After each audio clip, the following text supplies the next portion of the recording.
আজকের ভিডিওতে আপনাদেরকে জানাবো মুসা আলাইহিসসালাম কেন আজরাইলকে চর মেরে কানা করে দিয়েছিলেন এবং মুসা আলাইহিসসালামের মৃত্যুর বিস্ময়কর ঘটনা। মুসা আলাইহিসসালাম ছিলেন বনি ইসরায়েলের একজন কিতাবধারী নবী। তার জীবনে অনেক বিস্ময়কর ঘটনা ঘটে। মুসা আলাইহিসসালামের বয়স হয়েছিল অনেক, আর সে কারণেই তিনি ঈসা আলাইহিসসালামের উপর কিছু দায়িত্ব দিয়ে বিশ্রামের সিদ্ধান্ত নেয় এবং মনে মনে অতীতের কথা ভাবে। এমন সময় মালাকুল মউত এসে হাজির হয়। মুসা আলাইহিসসালাম আজরাইল ফেরেশতাকে দেখে জিজ্ঞাসা করলেন, আপনি কি আমার জান কবজ করতে এসেছেন? আজরাইল বললেন, হ্যাঁ, আল্লাহ হুকুম করেছে এবং আপনার সময় শেষ হয়ে এসেছে। হযরত মুসা তখন জিজ্ঞাসা করলেন, আপনি কি মুখ দিয়ে আমার জান বের করবেন? আজরাইল বললেন, হ্যাঁ। তখন তিনি বললেন, এই মুখ দিয়ে আমি স্বয়ং আল্লাহর সঙ্গে কথা বলেছি। তখন আজরাইল বললেন, তাহলে চোখ দিয়ে জান বের করব।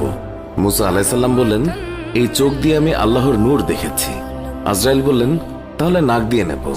মুসা আলাইহিসসালাম বললেন, আমি নাক দিয়ে বেহেশতের সুঘ্রাণ নিয়েছি। আজরাইল তখন বললেন, আমার এত কথার জবাব দেওয়ার সময় নেই, আমার যেভাবে ইচ্ছে সেইভাবে আমি জান কবজ করব। হযরত মুসা আলাইহিসসালাম আজরাইলের কথা রেগে গেলেন এবং বেয়াদব বলে তাকে কষিয়ে এক চড় দিয়ে দিলেন। এতে আজরাইলের চোখ দুটি বের হয়ে যায় এবং আজরাইল আলাইহিসসালাম কানা হয়ে যায়। এই অবস্থায় আজরাইল আলাইহিসসালাম আল্লাহর কাছে চলে গেলেন এবং আল্লাহকে সব ঘটনা খুলে বললেন।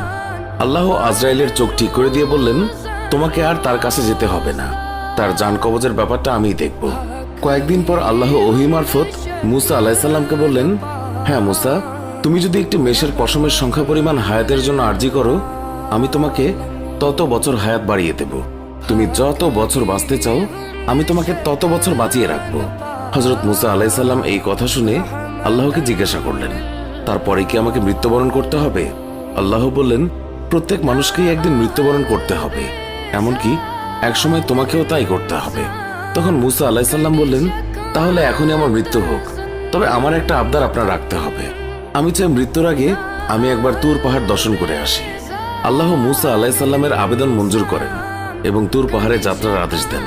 মুসা আলাইহিসসালাম বিলম্ব না করে তুর পাহাড়ে গেলেন এবং আল্লাহর নূরের দর্শন লাভ করেন।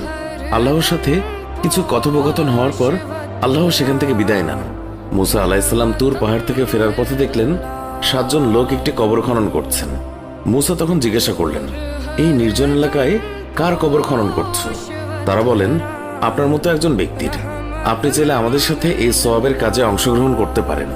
মুসা আলাইহিসসালাম কিছুক্ষণ কাজ করার পর সেখান থেকে একজন বলে উঠল, হে নবী, আমরা যার জন্য কবর খনন করেছি তার আকৃতি ঠিক আপনার মতো।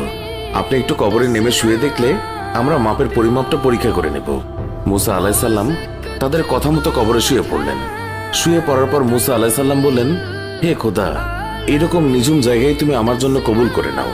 মুসা আলাইহিসসালামের কথার সাথে সাথে একজন ফেরেশতা তাকে আপেল খেতে দিল। বিসমিল্লাহ বলে যখন আপেল খাওয়া শুরু করলেন, তখন তার জান কবজ হয়ে গেল।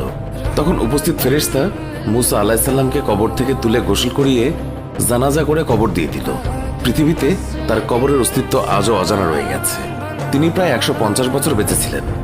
এই ছিল আমাদের আজকের ভিডিও। আমাদের এই ভিডিও সম্পর্কে মন্তব্য জানাতে কমেন্ট করুন। ভিডিওটি ভালো লাগলে লাইক দিন। আমাদের অন্য ভিডিওগুলোও দেখুন।